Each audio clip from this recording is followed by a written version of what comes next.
네, 안녕하십니까. 저는 Information Forging Theory를 활용한 e스포츠 경기의 옵저빙 최적화라는 주제에 관해서 발표를 맡은 김재현입니다. 네, 차례는 다음과 같습니다. 우선은 인트로덕션, 그래서 e스포츠에서 옵저빙 또는 옵저버라는 것이 무엇인가에 대한 설명을 먼저 드리고, 그 다음에 실제 e스포츠 경기의 이제 옵저빙을 예시로 살펴보도록 하겠고요. 그 다음에 그것을 통해서 저희가 알 수 있는 옵저빙의 중요성, 그리고 문제 제시, 이 부분이 세 번째가 되겠고요. 그 다음엔 related works, 지금까지 선행 연구나 논문 이런 것들이 무엇이 있는지를 잠깐 살펴볼 예정이고, 그 다음은 이제 Information Forging Theory가 무엇인지에 대한 설명, 마지막으로 여기에서 설명했던 Information Forging을 e스포츠 옵저빙에 어떤 식으로 어플리케이션을 하고, 그 다음에 FutureWorks는 어떤 식으로 계획을 짜고 있는지 이런 식으로 설명을 진행을 하도록 하겠습니다. 인트로덕션입니다. 본격적인 발표 주제를 다루기 위해서 우선 e스포츠 분야에서 중요한 역할을 맡고 있는 옵저버 또는 옵저빙이 무엇인지에 대한 설명부터 진행하도록 하겠습니다. 옵저버는 게임 연출가의 역할 중 하나로 실제 우리나라 그 롤 리그에서 옵저빙을 담당하고 있는 이 이진세 메인 옵저버의 인터뷰에 따르면은 이 직업도 PD의 일종이라고 볼 수 있다고 합니다. 그래서 옵저버는 e스포츠 경기를 관전하면서 경기에서 중요한 장면이나 하이라이트 순간이 나올 때마다 시청자들이 그것을 실시간으로 볼 수 있도록 화면을 중계해주는 역할을 맡고 있습니다. 이 과정에서 주요 장면이나 하이라이트가 동시다발적으로 발생해서 모든 장면을 좀 보여주지 못하는 경우도 발생할 수가 있는데, 그럴 때는 이제 그것을 리플레이를 따로 확보한 뒤에 보여주거나 아니면 화면을 좀 분할해 가지고 두 화면을 같이 보여주거나 뭐 이런 식의 방법을 취하는 경우도 있습니다. 이렇게 대회 현장에서 인게임 관전 카메라를 통해서 게임 화면을 직접 내보내는 것을 옵저빙이라고 이야기를 합니다. 이 때문에 옵저버는 해당 게임에 대한 수준급의 배경 지식과 옵저빙 경험이 있어야 하며, 주어진 정보를 기반으로 좀 순간적이지만 중요한 장면을 빠른 시간 내에 이제 잡아내야 되기 때문에 경기의 흐름과 맵, 뭐 어떤 경우에는 사실 왼쪽 아래나 오른쪽 아래 이렇게 구석진 곳에 등장하는 미니맵이 될 수도 있는데, 그러한 것들을 읽는 능력 역시 뛰어나야 합니다. 그래서 언뜻 보면은 그냥 플레이어가 많은 그런 핫플레이스를 잡아주기만 하면 되는 것 아닌가, 이런 식으로 생각을 할 수도 있지만 상당히 어려운 작업이고 수준 높은 옵저빙을 선보이기 위해서는 생각보다 많은 것을 신경 써야 합니다. 고려해야 하는 그 실질적인 요소들 중에 제일 중요한 것들만 몇 개를 뽑자면, 첫 번째로는 중계진과의 합이라고 할 수 있겠습니다. 캐스터나 해설이 놓치고 있는 부분을 보여주거나 이들이 설명하거나 언급하고 있는 부분에 그런 합을 맞춰가 가지고 딱 그 부분을 보여줘야 하는 경우가 발생할 수도 있습니다. 두 번째로는 시점이 될 수 있습니다. 또 상황에 따라 그 선수의 그 개인 1인칭 화면을 보여줘야 하는 순간이 있을 수도 있고, 3인칭 화면을 보여줘야 할 수도 있고, 또는 아예 그런 높은 곳에서 전체적으로 상황을 내려다보는 관전자 화면을 보여줘야 되는 그런 순간이 올 수도 있습니다. 경기 중계는 사실 실시간으로 이루어지기 때문에 이러한 화면 전환을 딱 어떤 식으로 해야 될지 판단할 수 있는 시간 역시 굉장히 짧기 때문에 동시다발적으로 또 이런 것들이 일어날 경우에는 그 부분은 또 리플레이를 통해 따로 보여줘야 되고, 그래서 정말 신경 써야 되는 요소가 다양한 상당히 어려운 작업이라고 할 수 있습니다. 그래서 지금부터는 옵저빙이 이 e스포츠 대회에서 좀 어떤 영향을 미칠 수 있는지 여러 가지 사례를 한번 살펴보도록 하겠습니다. 우선 그 옵저빙의 좋은 예시부터 한번 보도록 하겠습니다. 예전에 이제 2016년에 오버워치가 처음 출시되었을 때 우리나라 게임 방송 채널 OGN에서 주관했던 오버워치 에이펙스 대회 중 한 장면을 이렇게 가져왔습니다. 이 대회는 평균 티어 그랜드마스터 이상, 그러니까 게임 내 최고 티어 이상의 전문 옵저버들이 따로 선발되어 가가지고 실시간으로 그 옵저버들끼리 보이스를 써가면서 수준 높은 옵저빙을 보여준 대회로 유명합니다. 그래서 이제 많은 사람들이 이러한 수준 높은 옵저빙을 칭찬했던 대회이기도 하며, 그 이름값에 걸맞게 많은 명장면들을 실시간으로 화면에 담아냈던 대회입니다. 그중 대표 주자를 이렇게 가져왔는데요. 직접 보겠습니다. Like the previous round, it didn't take until overtime for Meta Athena to land their Dragon Strike Graviton combo. Hoon and Libero earned an absolutely stellar multi-kill in the upper holes that set Sire player up.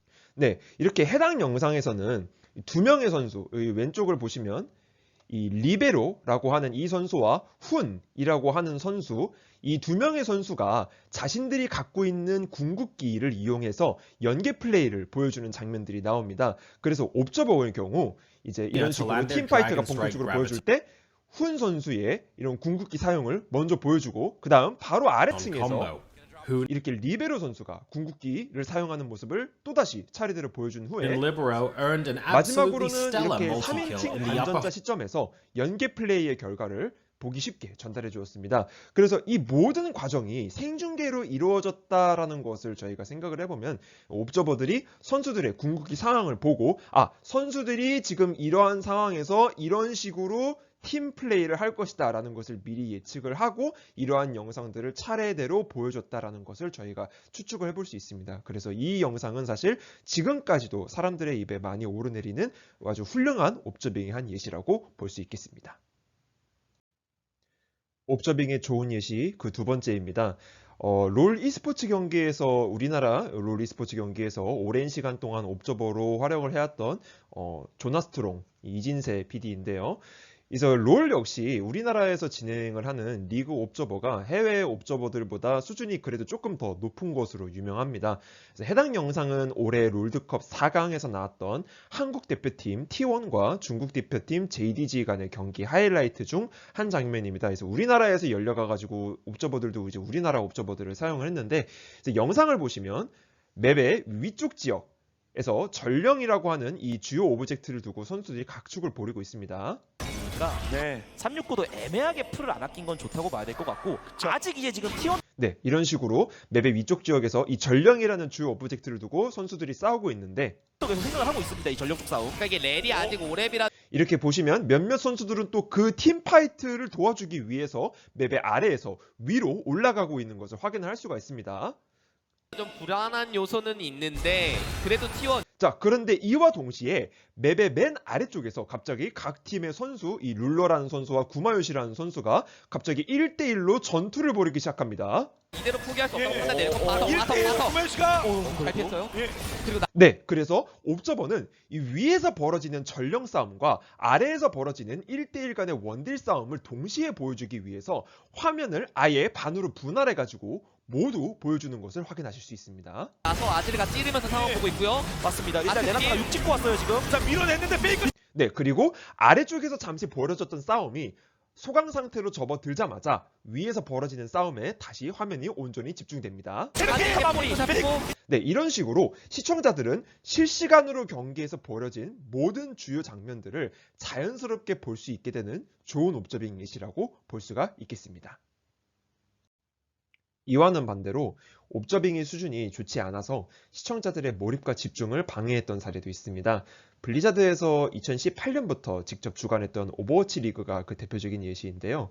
우리나라에서 진행했던 오버워치 에이펙스 대회와 달리 이 대회는 이제 미국에서 진행을 했는데 당시에 대회 중계를 맡은 옵저버들의 수준이 좋지 않아서 경기의 제대로 된 흐름을 파악하지 못하고 팀파이트도 제대로 보여주지 못하는 부분이 많아서 시청자들의 항의가 조금 많았던 대회이기도 합니다. 그래서 이 오버워치 리그 같은 경우에는 2018년 그때부터 2019년에 이제 옵저빙 팀이 한번 교체되는 그러한 일까지 벌어졌던 대회이기도 한데요. 영상을 직접 한번 보도록 하겠습니다. Connect with the Biogrenade though. Yeah, so no easy kill. There's the nano boost though used. Gesture already taken down the Prophet. If he can get a lot with this boosted Reaper, maybe they can keep pushing, but no, it looks like that nano boost is not really going to come to a whole lot. Nuss taken down after he reses Vidalson. Yep, I think so. Effect with a couple sniper kills and yeah, now 네, 이런 식으로 영상을 보시면 이제 어디에서부터 문제 있는지 조금 눈에 보이실 수도 있는데 이런 식으로 게임 초중반에 영상 클립 초중반에는 이렇게 궁극기를 받고 들어가서 팀파이트를 보여주는 것까지는 좋았는데 오른쪽 위에 킬로그를 보시면 이제 파랑팀이 이 하양팀을 계속해서 잡는 킬로그가 계속해서 올라옵니다. 이렇게 계속해서 킬로그가 올라옴에도 불구하고 옵저빙은 이 킬을 지금 내고 있는 주체에게 카메라를 기울이지 않고 계속해서 이 하얀 팀의 이 DPS, 이 프로핏이라는 선수에게 계속해서 카메라 화면을 집중하는 것을 볼 수가 있습니다. 그래서 사실상 팀파이트는 거의 다 끝났고 이미 킬 로고도 전부 다 올라와서 지금 이 하이라이트 장면이 거의 다 끝난 상태임에도 불구하고 옵저버는 여전히 마지막까지도 제대로 된 팀파이트 영상을 잡지 못하고 이렇게 붕 뜨면서 제대로 된 경기의 모습을 보여주지 못하는 모습을 확인할 수가 있습니다. Yep, I think so. Effect with a couple sniper kills, and yeah, now it's time to swap the comp up. 네, 그래서 이 경기를 보고 있는 시청자들의 환호성도 결국 모든 것이 다 끝나고 나서 이렇게 킬로그가 올라오는 것을 보고 나서야 이제 환호를 하는 이런 안타까운 상황이 이제 발생을 했는데요. 이제 이런 것들이 이제 옵저빙의 나쁜 예시, 정말 담아내야 되는 하이라이트 그런 주요 장면들을 제대로 담아내지 못한 예시라고 볼 수가 있겠습니다. 앞에서 보신 사례들을 보면 알 수 있듯이 옵저버의 가장 중요한 역할은 시청자들의 주요 장면과 하이라이트를 볼 수 있게끔 화면을 잡아주는 것입니다. 그리고 이것이 제대로 이루어지지 않으면 시청자들은 제대로 된 게임 화면을 볼 수 없어서 몰입감과 집중도가 떨어지게 되고 더 나아가서 해당 e스포츠 대회 흥행에 영향을 주는 경우도 발생합니다. 또 다른 예시라면 배틀그라운드, 일명 PUBG나 에이펙스 레전드와 같은 배틀로얄형 게임의 e스포츠 경기가 있습니다. 이 배틀그라운드의 경우에도 대회 초창기에 옵저빙 때문에 큰 골머리를 앓았던 게임 중 하나입니다. 배틀그라운드 e스포츠의 경우 한 경기에 참여하는 팀이 16팀, 그리고 한 팀에 선수 4명이 들어가기 때문에 선수는 총 64명이나 됩니다. 그래서 수많은 선수들 중 누구, 수많은 팀들 중 어디, 그리고 수많은 이 지역들 중에서 어느 곳을 보여줘야 하는지 상황에 따라서 이제 정말 천차만별인 상황이 많이 발생했습니다. 그래서 이 때문에 실제 크래프톤에서 진행했던 인터뷰 자료에 따르면 평균 5명 정도의 옵저버, 메인 옵저버랑 서버 옵저버 이런 식으로 5명 정도의 옵저버가 투입되는 일반적인 e스포츠 경기와 달리 이 배틀그라운드 PUBG 리그에는 30명 이상의 옵저버가 동시에 투입이 되어야 한다는 언급이 있었습니다. 이렇게 최근에서야 이렇게 정말 수많은 옵저버들을 이렇게 투입한 덕분에 지금은 보는 면이 조금은 나아졌지만 초창기에는 제대로 된 UI 인터페이스와 옵저빙 언어가 하나도 제대로 이루어지지 않아가지고 이제 시청자들의 큰 불편을 이렇게 이야기하는 그런 경우가 있었습니다. 그렇지만 이런 것들은 사실 이제 2부 리그 대회나 아마추어 대회 이러한 소규모 대회에서는 이렇게 전문 인력을 쓰는 것이 사실 쉬운 일이 아닙니다. 수준 높은 옵저빙을 위해서는 앞에서도 언급을 드렸듯이 게임 배경 지식이 풍부한 옵저버들을 기용을 해야 되고 결국에 이것은 많은 인건비를 지불을 해야 되는 이런 어려움이 발생을 합니다. 그래서 이 때문에 몇몇 연구 논문에서는 다양한 기법을 이용해 가지고 이러한 인간 옵저버들을 최대한 따라할 수 있는 오토메이티드 옵저버들을 만드는 알고리즘을 제시를 했습니다. 그래서 선행 연구가 이제 어느 정도 진행되었는지 확인을 하기 위해서 우선 저는 이렇게 2가지 논문을 알아보았는데요. 두 논문 모두 스타크래프트나 도타2 또는 리그 오브 레전드와 같은 장르에서 자주 사용되는 탑뷰, 그러니까 위에서 올려다보는 방식의 옵저빙에 관해서 연구를 진행을 했습니다. 사실 오버워치, 배틀그라운드, 에이펙스 레전드와 같은 그런 1인칭 화면을 보여줘야 하는 FPS 장르의 게임과 달리 이런 종류의 게임들은 실제 플레이어들의 게임 화면과 거의 비슷하기도 하고 실시간으로 일어나는 상황을 이제 그나마 상대적으로는 빠르게 파악을 할 수 있어가지고 접근성이 좋은 편입니다. 소위 말하는 이제 화면이 이리로 갔다 저리로 갔다 이런 식으로 휙휙 바뀌면서 시청자들의 눈에 피로감을 주는 경우가 조금은 덜한 케이스의 장르라고 볼 수가 있겠습니다.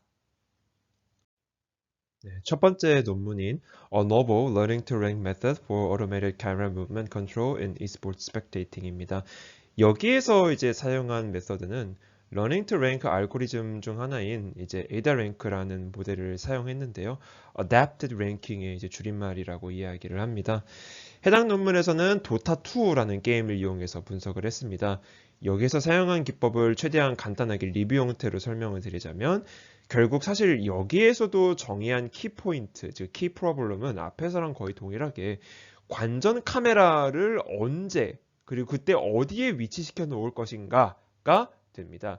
그래서 게임 내에서 이제 벌어지는 그런 주요 장면들을 최대한 많이 담기 위해서는 해당 장면과 그 관련된 게임의 다양한 엔티티와 피처 이런 특징들을 파악하고 그것에 대한 중요도를 부여해서 랭킹 형태로 이렇게 순위를 매겨주는 방식을 이제 채택을 했습니다. 그래서 예를 들어서 뭐 이미의 e스포츠 경기에서 그것을 이렇게 구간별로 나누어서 타임 듀레이션 그 델타랑 그것을 통해 나누어지는 타임 스탬프 T를 만들어 줍니다. 그래서 첫 번째 타임 스탬프인 T가 0인 순간부터 딱 시작을 해서 그 델타, 즉 타임 듀레이션 델타 동안 인풋 데이터를 이제 활용 가능한 형태로 만들어주는 게임 데이터 parse를 활용해서 게임 로그 파싱, 그다음에 데이터 전처리, 그다음에 피처나 엔티티 익스트랙션 이런 것들을 이제 진행을 해줍니다. 여기서 이야기하는 사실 인풋 데이터는 논문에서 도타2를 사용했기 때문에 도타2 게임의 뭐 리플레이 파일과 같은 그런 게임 로그들이라고 할 수 있겠습니다. 이렇게 이제 그 리플레이 데이터와 같은 인게임 데이터를 인풋으로 집어넣고 게임 데이터 parser를 통해 이렇게 만들어진 엔티티 데이터랑 피처들을 머신러닝 모델 중 하나인 에이다 랭크에 넣어서 이 요소들의 순위를 이렇게 랭킹으로 쫙 매겨줍니다. 이 과정을 통해서 ranked entities들이 이렇게 나오게 되면은 가장 상위권에 랭크되어 있는 엔티티를 그 특정한 타임 듀레이션 델타 동안 카메라가 추적을 해서 그거를 이렇게 딱 보여주는 형태입니다. 그리고 게임이 끝났는지 끝나지 않았는지에 이제 도달하게 돼서 게임이 만약에 끝나지 않았다라고 이야기를 하면은 다음 타임 스탬프로 넘어가고 그 과정을 이제 그때 이 과정을 계속해서 이제 반복을 해주는 형태라고 볼 수 있겠습니다. 그래서 이를 통해서 논문에서는 이러한 알고리즘을 통해서 총 두 가지 이제 분석을 실시했는데요. 우선은 이 가장 이상적인 타임 듀레이션 델타가 이제 얼마가 돼야 되는지를 측정을 하고 또 그 도타2 게임 내에 이제 관전 카메라에 기본적으로 이렇게 내장되어 있는 기능인 KNN, K Nearest Neighbor Method, 그리고 실제 그 인간 옵저버들이 관전한 Human Observation Method 이 두 가지를 이용해 가지고 그래서 어떤 메서드들이 어떤 방법들이 그 도타2 경기에서 놓친 주요 장면들, 그러니까 이런 장면들이 많은데 그 중에서 몇 개를 놓쳤느냐 이런 것들이 서로 얼마나 되는지를 비교를 했습니다. 결과는 다음과 같습니다. 사실 논문에서는 이제 그 NDCG라고 해서 Normalized Discounted Cumulative Gain이라는 그런 다른 목적 함수를 따로 만들어 가지고 이렇게 가장 이상적인 델타의 값을 제시를 했는데요. 델타의 값이 사실 너무 작을 경우에는 그 한 번 알고리즘이 돌 때마다 화면이 너무 빨리 움직여가지고 시청자들에게 이제 큰 불편이 발생하기 때문에 조금이라도 더 좋은 그 시청 환경을 위해서 논문에서는 이 부분도 고려를 했다는 것을 확인할 수가 있습니다. 그 결과 이제 델타의 값이 15, 30, 이렇게 60틱 이렇게까지 늘어날 때까지는 이 목적 함수인 NDCG의 값이 이제 조금씩 줄어들다가 120이 되는 순간 대폭 줄어드는 것을 확인을 할 수가 있었다고 합니다. 두 번째로는 사실 이제 미리 사전에 정의된 약 490개의 이벤트 또는 주요 장면들 이런 것들 중에서 총 몇 개의 이벤트들을 놓치는가에 대한 분석입니다.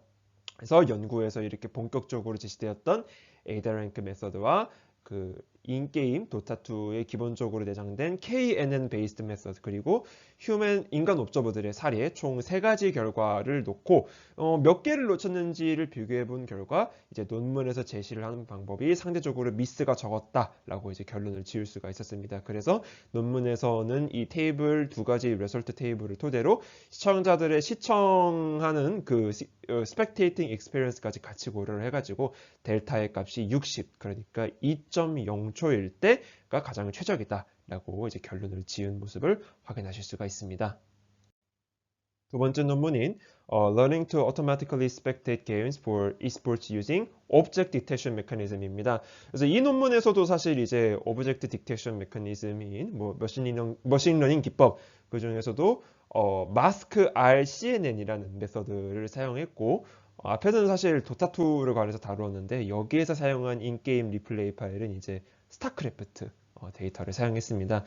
여기서는 이제 e스포츠 경기들 스타크래프트 경기의 로그를 토대로 우선 실제 그 리플레이 데이터에서 아까처럼 인게임 피처들을 이제 추출을 하고 사람들의 그 실제 옵저빙 데이터를 이용해 가지고 여기에서는 그 masked human data 또는 이제 그 전처리된 observation 데이터 이거를 넣었습니다. 그래서 이 두 가지 종류의 데이터를 마스크 RCNN 모델에 집어넣어 가지고 그 ROI 즉 Region of Interest 이런 것들을 얻는 것이 키포인트입니다.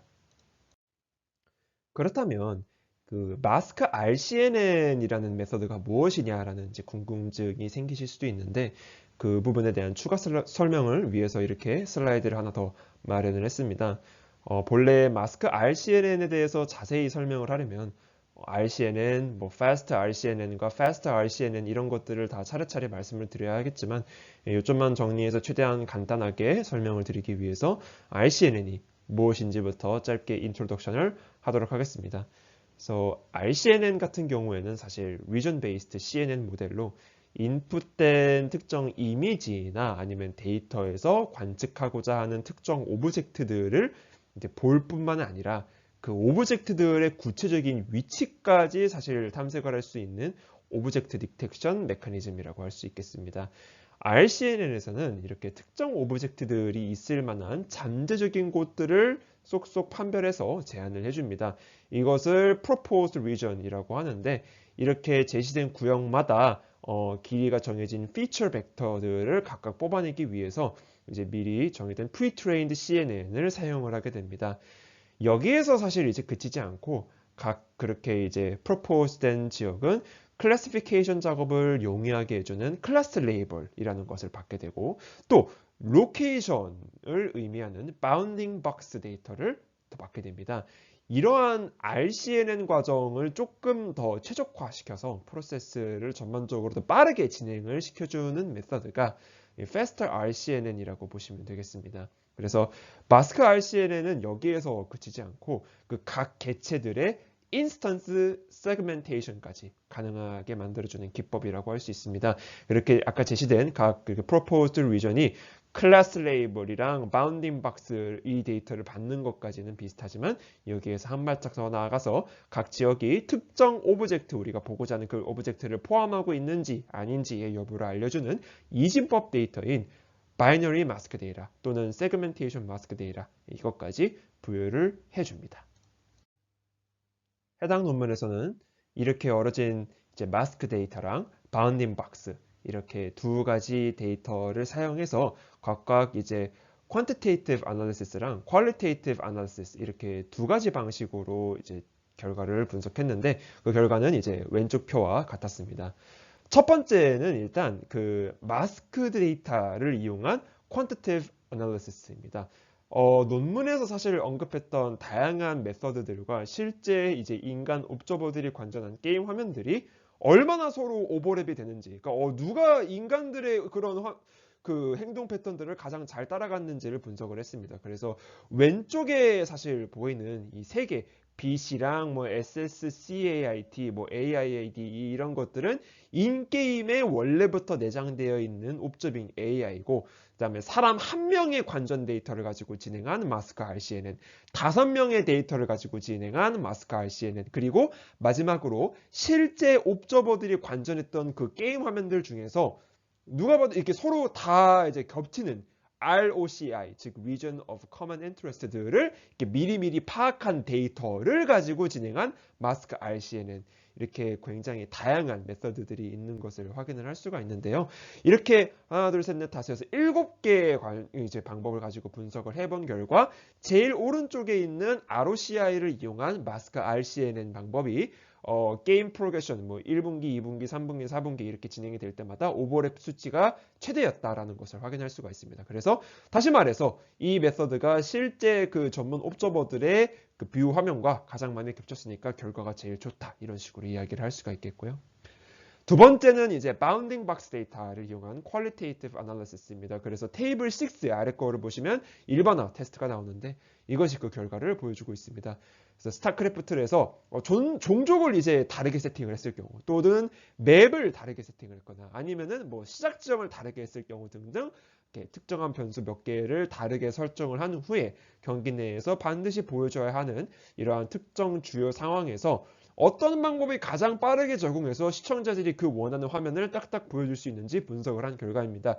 그래서 이제 게임 1분기, 2분기, 3분기, 4분기 이렇게 쫙 봤을 때 뭐 어떤 특정 구간에서는 다른 이제 방법의 수치가 조금 더 이렇게 높게 나오는 경우도 간혹은 있었지만 종합적으로 따져봤을 때 결론은 이 ROCI를 활용한 마스크 RCNN 그 논문에서 제시하는 방법이 이제 가장 효과적이었다라고 이야기를 하고 있습니다.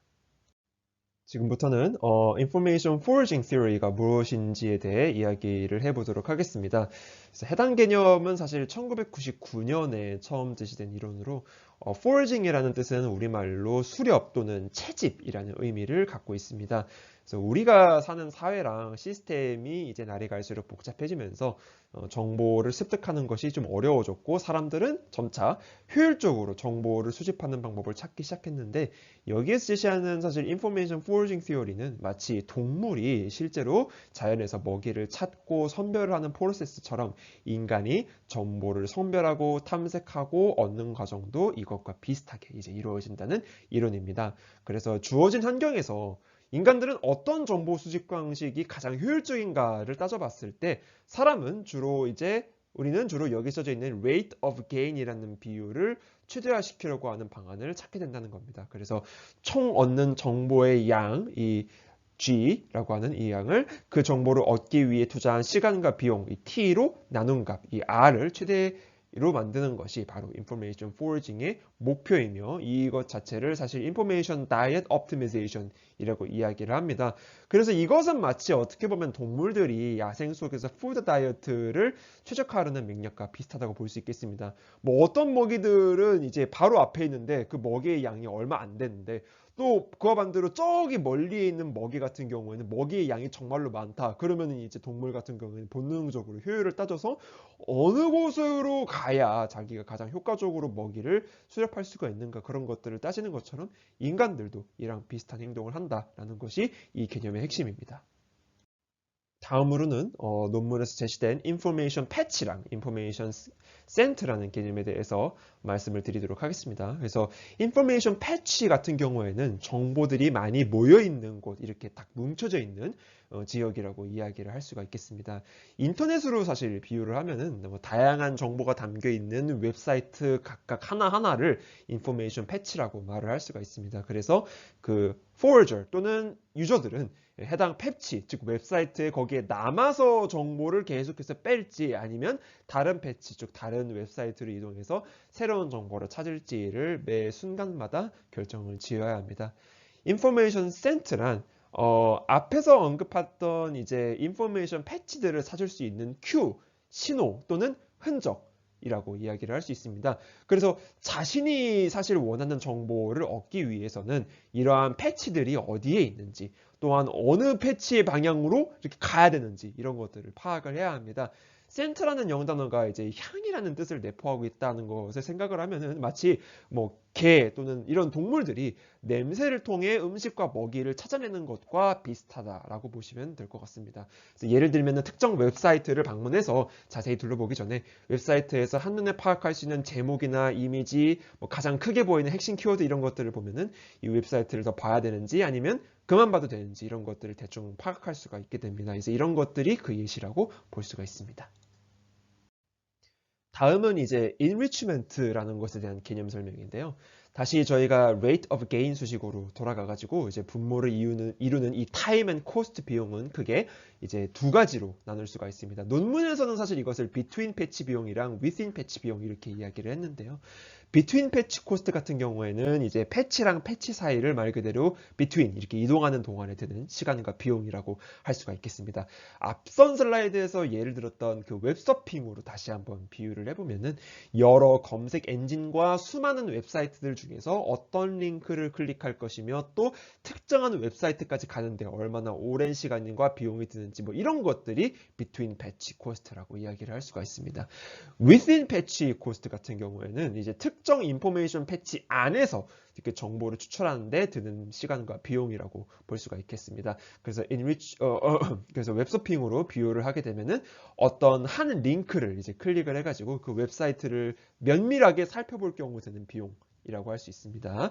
논문에서는 이 부분을 다루면서 enrichment라는 개념도 함께 제시를 하는데 이것은 어떻게 보면 사실 optimization이라고도 볼 수가 있습니다. 이러한 information foraging 프로세스의 효율을 더욱 극대화시킬 수 있는 전략들입니다. 앞에서 설명했던 그런 between patch cost나 within patch cost 이러한 비용을 최소화시킬 수 있는 방안을 만들거나 앞에서 얘기했던 information center를 더 잘 추적할 수 있게 만들거나 또는 information forager나 유저들이 그런 패치들의 위치를 조금 더 한눈에 쉽게 파악할 수 있도록 더 좋은 UX를 도입하는 등과 같은 유저 인터페이스를 도입하는 등과 같은 이러한 다양한 방법들이 전부 다 enrichment의 한 예시다라고 이야기를 할 수가 있습니다.